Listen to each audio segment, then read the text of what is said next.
साल 1957 में Soviet union ने इंसान द्वारा निर्मित पहला सैटेलाइट स्पुतनिक अंतरिक्ष में लॉन्च किया। इसके बाद से साल 2010 तक दुनिया भर के देशों द्वारा हर साल करीब 10 से 60 सैटेलाइट लॉन्च किए जा रहे थे। लेकिन 2010 के बाद तो जैसे सैटेलाइट्स की बाढ़ आ गई। इससे हमें क्या नुकसान पहुंच रहा है, आइए जानते हैं। UN outer space objects index के अनुसार धरती की निचली कक्षा में सितंबर 2021 तक 7500 से ज्यादा उपग्रह चक्कर काट रहे हैं। लेकिन अब निजी कंपनियां अपना खुद का बड़ा सैटेलाइट नेटवर्क बनाने की व्यवस्था में लग गई हैं। सबके पास अपने हजारों सैटेलाइट्स लॉन्च करने की योजना है। लिहाजा अगले कुछ दशकों में धरती के निचली कक्षा में सैटेलाइट्स की मात्रा कई गुना तेजी से बढ़ने की संभावना है।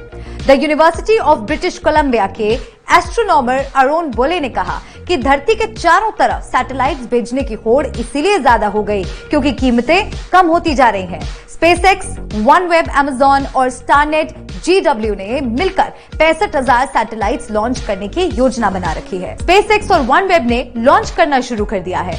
इस समय कुल मिलाकर निजी कंपनियों और देशों के द्वारा 1 लाख सैटेलाइट्स लॉन्च करने का प्लान दे रखा है।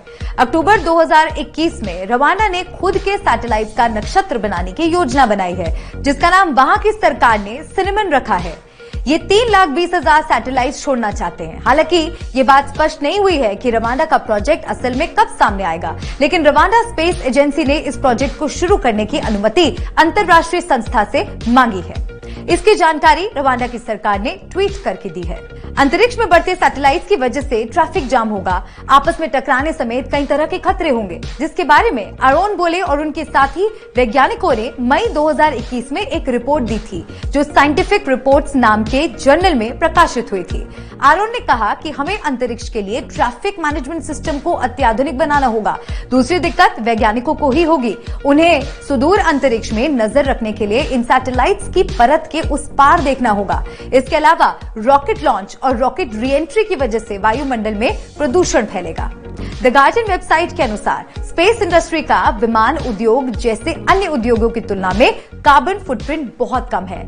एक रॉकेट लॉन्च के समय 220 से 330 टन कार्बन धरती के वायुमंडल में छोड़ा जाता है, जबकि एक बड़ा कमर्शियल विमान 2 से 3 टन कार्बन प्रति यात्री के हिसाब से छोड़ता है। यहाँ तो दुनिया में हर दिन लाखों उड़ानें होती है। सोचिए ये कितना प्रदूषण फैला रहे हैं। अगर ऐसे में ज्यादा रॉकेट छोड़े गए तो दिक्कत होगी। इसके अलावा लाइट पोल्यूशन होगा, यानी रोशनी का प्रदूषण। कुछ दशकों के बाद जब लाखों सैटेलाइट्स अंतरिक्ष में स्थापित होंगे, तब आपको ये खुली आंखों से दिखाई देंगे।